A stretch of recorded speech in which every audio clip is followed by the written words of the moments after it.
नमस्कार। मैं वीके शास्त्री अपने चैनल के माध्यम से आप सभी दर्शकों का बहुत बहुत स्वागत करता हूं। दैत्यों के सेनापति राहु 30 अक्टूबर 2023 को मंगल की राशि मेष राशि को छोड़कर देवगुरु बृहस्पति की राशि मीन राशि में गोचर करने जा रहे हैं। राहु 12 अप्रैल 2022 से मेष राशि में गोचर कर रहे हैं और पिछले 15 माह से राहु का गोचर मेष राशि में ही है। मेष राशि अग्नि तत्व राशि है। राहु वायु तत्व ग्रह हैं। अग्नि और वायु के संयोग से आग भड़कती है। जब आग भड़कती है तो सब कुछ जलाकर राख कर देती है। मेष राशि के स्वामी हैं मंगल। मंगल राहु का संबंध बनने से आकस्मिक दुर्घटनाएं, चोट चपेट, आग से जलना, इलेक्ट्रिक शॉक लगना, लड़ाई झगड़ा और बड़े पैमाने पर देखें तो युद्ध की संभावनाएं बनती हैं। सबसे बड़ी बात, मंगल राहु का संबंध हमारे सुखों को जलाकर राख कर देने वाला होता है और यही हो रहा है आपके साथ पिछले 15 माह से। हालांकि ये राशि परिवर्तन 3 माह के बाद होने जा रहा है, लेकिन ज्योतिष शास्त्र का कहना है कि वो ग्रह जो लंबे समय तक एक ही राशि में गोचर करते हैं, राहु 18 माह तक एक राशि में गोचर करते हैं, तो वो ग्रह जो लंबे समय तक एक राशि में गोचर करते हैं, वो राशि परिवर्तन से 1.25 माह पूर्व ही अपना फल देना शुरू कर देते हैं। तो इस तरह से सितंबर मध्य से राहु राशि परिवर्तन का फल देना शुरू कर देंगे। इसीलिए ये वीडियो अपलोड कर रहा हूँ पहले से। इस वीडियो में यही चर्चा का विषय होगा कि राहु राशि परिवर्तन करते ही आपको अपनी किन किन परेशानियों से राहत देने जा रहे हैं और आपके जीवन में क्या क्या सुखद परिवर्तन होने जा रहे हैं। लेकिन उससे पहले हम ये समझेंगे कि राहु क्या है, राहु का प्रभाव क्या होता है, कैसे आप ये समझेंगे कि राहु आपके जीवन में अशुभ फल दे रहा है।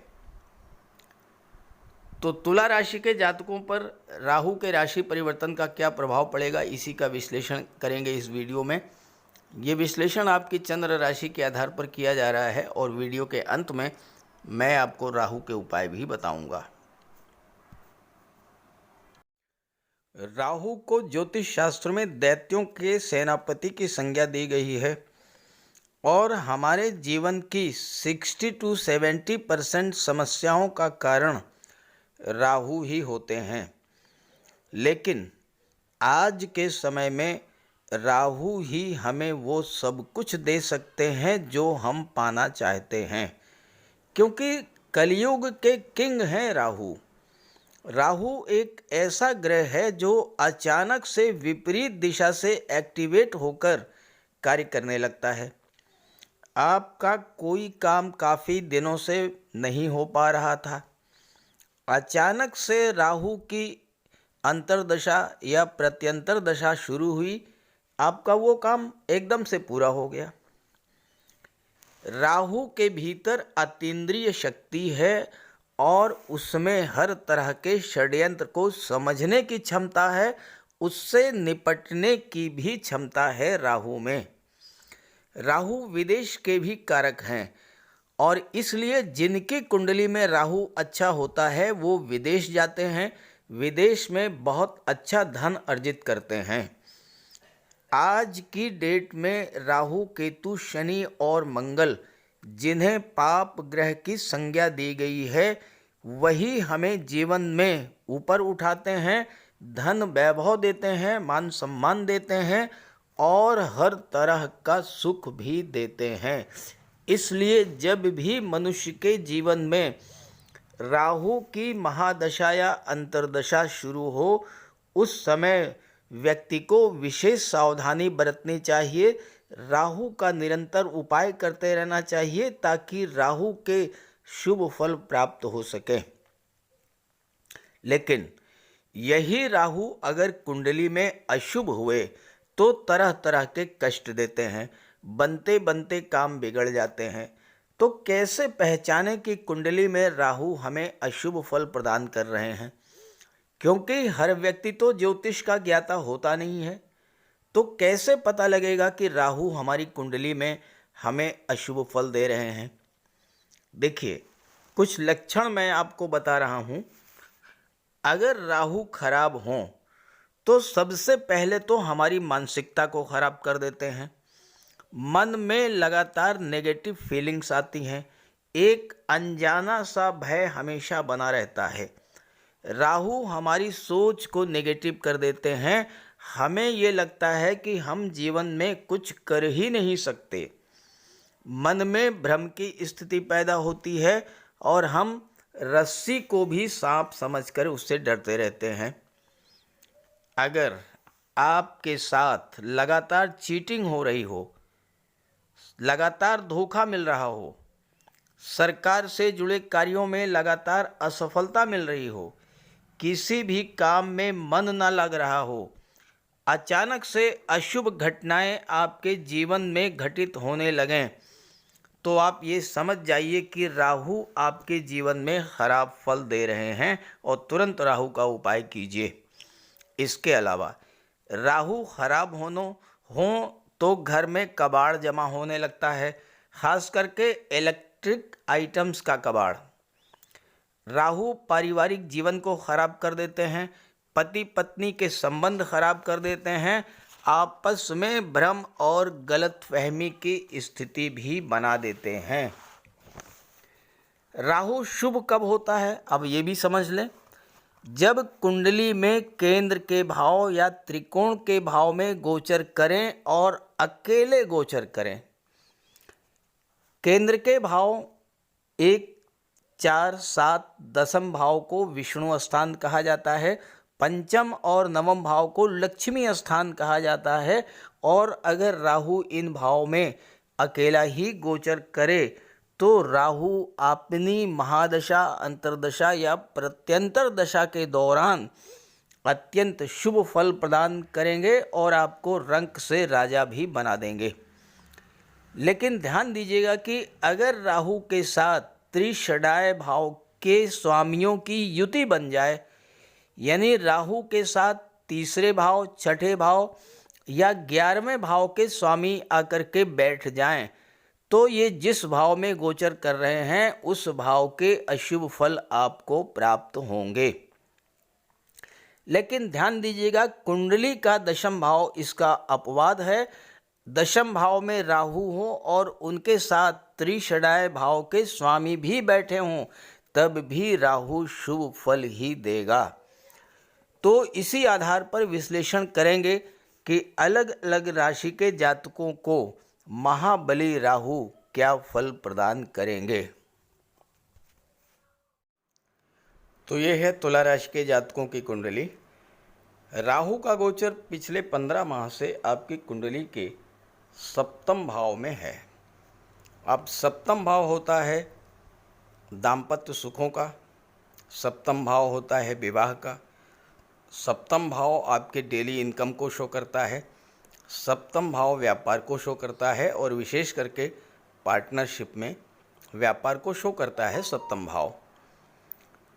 तो सप्तम भाव में राहु ने सबसे पहला काम यही किया होगा कि आपके दाम्पत्य जीवन की खुशियों में आग लगाई होगी, दाम्पत्य जीवन को अस्त व्यस्त कर दिया होगा। छोटी छोटी बातों को राहु ने बहुत बढ़ा दिया होगा, क्योंकि राहु विस्तार के कारक हैं और पारिवारिक कलह बढ़ गया होगा। हो सकता है कि कहीं कहीं अलगाव की स्थिति भी बनी हो। जिन बच्चों के विवाह की उम्र हो चुकी थी और जो विवाह के इच्छुक थे, विवाह के रिश्ते आए होंगे, लेकिन विवाह में बाधा पड़ गई होगी, विवाह नहीं हो पाया होगा। जो लोग दैनिक रोजगार से जुड़े हुए हैं, उनकी दैनिक आय, डेली इनकम में कमी आई होगी, मेहनत के अनुरूप फल नहीं मिला होगा।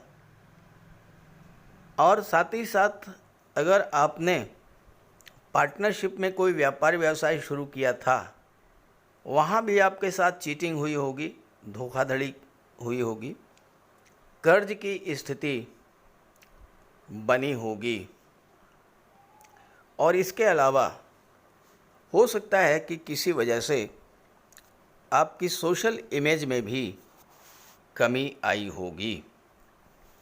हालांकि तुला राशि के जातक बड़े जॉली नेचर के होते हैं, 100 में स्वभाव के होते हैं, लेकिन राहु के प्रभाव से उनके स्वभाव में भी बहुत परिवर्तन देखने को मिला होगा। अब यहाँ पर गोचर करते हुए राहु की पंचम दृष्टि पड़ी लाभ के भाव पर, एकादश भाव पर, तो आपके लाभों को प्रभावित किया होगा। आपने जितनी मेहनत की होगी उतनी अर्निंग आपको नहीं हुई होगी। आपको अपने एफर्ट्स का, अपने परिश्रम का लाभ नहीं मिल पाया होगा। आय के नए रास्ते खुलना तो दूर, आय के जो साधन थे वो भी बंद हो गए होंगे। 11वां भाव आपकी इच्छाओं को शो करता है और आपकी छोटी छोटी इच्छाएं जो आसानी से पूरी हो सकती थी, उनमें भी तरह तरह की बाधा आई होगी। और अगर कोई इच्छा किसी तरह से पूरी भी हो पाई होगी तो बहुत लंबे संघर्ष के बाद। 11वां भाव भाई बहनों को शो करता है, सोशल सर्किल को शो करता है, तो भाई बहनों से भी रिलेशंस आपके ख़राब हुए होंगे। सोशल सर्किल भी आपका जो है संबंध वहाँ भी ख़राब हुए होंगे। नौकरी व्यापार में भी स्थिति अनुकूल नहीं रही होगी। आय से ज़्यादा खर्च हुआ होगा। यहाँ पर गोचर करते हुए राहु की दृष्टि आपके लग्न भाव पर पड़ी। अब लग्न भाव तो होता है आपका व्यक्तित्व, आप स्वयं होते हैं लग्न भाव। तो राहु ने सबसे पहले तो आपकी मानसिकता को खराब किया होगा। आपकी सोच में नकारात्मकता आई होगी, मन में भ्रम पैदा हुआ होगा, आशंका, अनजाना भय आपके मन में लगातार बना रहा होगा। रस्सी को भी सांप समझने की स्थिति बना देते हैं राहु। आप कोई अच्छा कार्य करने जा रहे थे, पूरे मन से काम किया, लेकिन अंत तक आते आते काम बिगड़ गया होगा, क्योंकि राहु यही करते हैं। जब आपका कार्य समाप्ति की ओर होता है तो राहु निगेटिव डायरेक्शन से एक्ट करके और काम को बिगाड़ देते हैं। तो यही हुआ होगा आपके साथ। आपने किसी के भले के लिए कोई बात कही होगी और वही बात उसको बुरी लग गई होगी, तनाव बन गया होगा, संबंध खराब हुए होंगे। राहु ने आपको ओवर कॉन्फिडेंट बना दिया होगा और ओवर कॉन्फिडेंस के चलते आपसे गलत निर्णय करा करके आपका बहुत बड़ा नुकसान भी कराया होगा राहु ने। राहु शॉर्टकट सिखाते हैं, शॉर्टकट के चक्कर में आपने अपना नुकसान किया होगा। जो चीज़ें आपको मिलनी चाहिए थी वो नहीं मिल पाई होंगी। राहु आपकी महत्वाकांक्षा को बहुत बढ़ा देते हैं और महत्वाकांक्षा की पूर्ति कैसे भी हो, चाहे वो नैतिक हो चाहे अनैतिक तरीका, ये राहु सिखाते हैं। और इसी के चलते आपको हानि हुई होगी, मानसिक तनाव, चिंता बढ़ी होगी, डिप्रेशन की स्थिति बनी होगी। क्या करूं, क्या ना करूं, इसी कन्फ्यूज़न और तनाव के कारण आप कुछ भी नहीं कर पाए होंगे। सप्तम में गोचर करते हुए राहु की दृष्टि कुंडली के तीसरे भाव पर पड़ी। अब तीसरा भाव आपके पराक्रम, पुरुषार्थ को शो करता है, छोटी छोटी यात्राओं को शो करता है, भाई बहनों को शो करता है, ऑनलाइन टेक्नोलॉजी को शो करता है, मार्केटिंग को शो करता है, मीडिया को शो करता है। वैसे तो राहु तीसरे भाव में बहुत अच्छा रिजल्ट देते हैं, लेकिन मेष राशि में गोचर कर रहे थे तो इससे क्या हुआ होगा कि आपके पराक्रम पुरुषार्थ को जलाकर राख कर दिया होगा, आपको निराशा और हताशा के गर्त में डाल दिया होगा। आपने बार बार प्रयास किया होगा लेकिन लास्ट मोमेंट पर आपका काम बिगड़ गया होगा, और जब यही बातें बार बार रिपीट हुई होंगी तो आपके मन में हताशा, निराशा, डिप्रेशन, अनजाना भय, ये सब डेवलप हुआ होगा। आपको ये लगने लगा होगा कि शायद अब मैं ये कार्य कर ही नहीं पाऊँगा। नेगेटिव एटीट्यूड डेवलप हुआ होगा, और उसका सबसे बड़ा कारण राहु का गोचर रहा होगा। पिछले 15-16 माह से राहु आपकी हर प्लानिंग में विपरीत स्थिति बनाते आ रहे हैं। विदेश के कारक होते हैं, लेकिन आप विदेश चाह करके भी नहीं जा पाए होंगे। अपने कार्य व्यवसाय को लेकर पिछले 15-16 माह में आपने जो यात्राएं की होंगी उस समय भी अपेक्षित लाभ नहीं मिला होगा। भाई बहनों से, मित्रों से, पड़ोसियों से आपके संबंध भी खराब हुए होंगे। तो ये स्थिति आपके जीवन में पिछले 15 माह से बनी होगी। अब 30 अक्टूबर को राहु राशि परिवर्तन करेंगे। जैसे ही राहु परिवर्तन करेंगे राशि, और राशि परिवर्तन करके मीन राशि में आ जाएंगे कुंडली के छठे भाव में, तो सप्तम भाव के जो निगेटिव फल आपको मिल रहे थे वो धीरे धीरे समाप्त होना शुरू हो जाएंगे। सबसे पहले तो दाम्पत्य जीवन में खुशहाली लौटेगी। मन में जो तनाव, कलह, शक, शुबह की स्थिति थी वो समाप्त होगी। विवाह नहीं हो पा रहा था तो अब आप विवाह के योग बनेंगे और आपका विवाह संपन्न होगा। व्यापार व्यवसाय में जो मंदी की स्थिति थी वो समाप्त होगी। किसी कारण से आपकी सोशल इमेज खराब हुई थी, उसमें सुधार देखने को मिलेगा। और सबसे बड़ी बात यह है कि पार्टनरशिप में आपका जो व्यापार व्यवसाय चल रहा था, जिसमें आपको धोखा मिला था, अब वो स्थिति भी सुधरेगी और आपको या तो अच्छा पार्टनर मिलेगा और या वही आपका पार्टनर अपनी गलती स्वीकार करके और फिर आपके साथ ईमानदारी से कार्य करेगा। एकादश भाव के जो नेगेटिव फल मिल रहे थे उसमें भी कमी आना शुरू होगी। देखिए, एकदम से कुछ नहीं होगा। 18 महीने तक एक राशि में राहु का गोचर होता है तो फल तो धीरे धीरे ही मिलेगा। नकारात्मक स्थितियां धीरे धीरे ही समाप्त होंगी, लेकिन समाप्त होंगी। अब आपको अपने कार्यों से लाभ मिलना शुरू हो जाएगा, धन की प्राप्ति होनी शुरू हो जाएगी। संबंध जो आपके भाई बहनों से ख़राब हुए थे उनमें सुधार आएगा। आपका सोशल सर्किल बढ़ेगा। आपकी इच्छाएं जो अधूरी रह गई थीं, अब आप एफर्ट करेंगे तो वो इच्छाएं आपकी पूरी होंगी। आपके लग्न भाव पर दृष्टि पड़ने से आपके अंदर जो नेगेटिव स्थिति बनी हुई थी, मन में जो नकारात्मकता थी, वो धीरे धीरे समाप्त होना शुरू हो जाएगी। अब आपके अंदर सकारात्मक विचार जागृत होंगे, डर समाप्त होगा, भय समाप्त होगा, और अब आपका जो ओवर कॉन्फिडेंस था वो भी ख़त्म हो जाएगा और आप सामान्य रूप से पूरे उत्साह के साथ, पूरे विश्वास के साथ, पूरे कॉन्फिडेंस के साथ अपना कार्य शुरू करेंगे। जब आपकी मानसिकता में परिवर्तन आएगा तो आपके संबंधों में भी सुधार आएगा। और ऐसा ही तीसरे भाव में भी होगा कि आपके मन में जो निराशा, हताशा व्याप्त थी वो समाप्त होगी। अब एक नए उत्साह का जागरण होगा और आप नए उत्साह के साथ अपने कार्य क्षेत्र में आगे बढ़ेंगे।